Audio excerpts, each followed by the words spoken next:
Hello everyone and welcome back to another video from Wake&Tech. In this video, I'm going to show you how to change your email address on Target. So let's get started right away. First of all, open up your web browser and then in the address bar type in target.com and press enter. You will now be taken into the official Target website.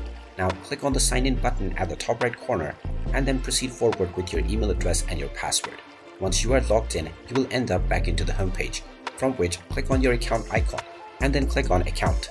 And this will take you into your account page. Now scroll down and then tap on settings. Now from the settings page, click on the edit button alongside about me and now you will see your email address. Click on edit email and now you will be asked to enter your desired new email address. Type in the email address that you wish to switch into and then click on the save button. You will then be asked to check your verification for the new email that you have just entered.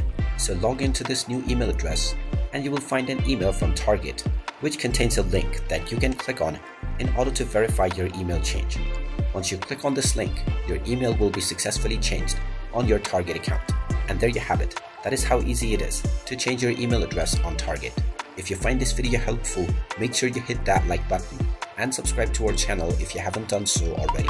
Also ring that notification bell to never miss another update from us. Thank you for watching and I will see you again in the next video.